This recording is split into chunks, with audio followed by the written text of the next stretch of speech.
అందరికీ నమస్కారం అండి. మా గురువు గారు సుకుమార్ గారికి సార్ థ్యాంక్ యూ సార్ వచ్చినందుకు.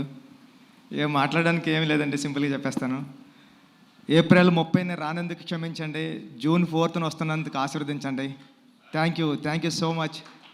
పెద్ది చాలా కమర్షియల్గా ఎమోషనల్ రైడ్ సతీష్ గారు చెప్పినట్టు మీ అందరి హృదయాలకి చాలా దగ్గరగా ఉంటాడు పెద్దిగాడిని హృదయంలో తీసేయడం అంత ఈజీ కాదు.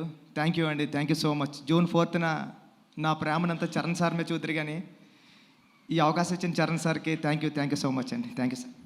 బుచ్చిబాబు గారు, మీరు చూడ్డానికి ఇంత సైలెంట్గా ఉంటారు, కానీ సెట్స్లో ఇంత మంచి యాక్టర్స్ని, ఇంత పెద్ద యాక్టర్స్ని పెట్టుకొని ఎలా డీల్ చేయగలుగుతున్నారు? ఎలా ఉంటారు? ఎలా మేనేజ్ చేయగలుగుతున్నారు? ఈ టెన్షన్ అండి, అంతే, ఇంకేముంటుంది, మామూలు చేసుకుంటాం. బేసిక్గా ఆన్ సెట్స్లో కూడా వర్క్ చేసేటప్పుడు ఇలానే ఉంటారా మీరు? ఇక్కడ అంతేండి, అక్కడ అంతేండి. సుకుమార్ గారిని అడగాలి సార్, ఇలానే ఉంటారా ఆయన సెట్స్లో కూడా, వర్క్ చేసేటప్పుడు కూడా ఇంతే వినయంగా? సార్ అలాగే చెప్పండి, ఇలాగ ఉంటానండి.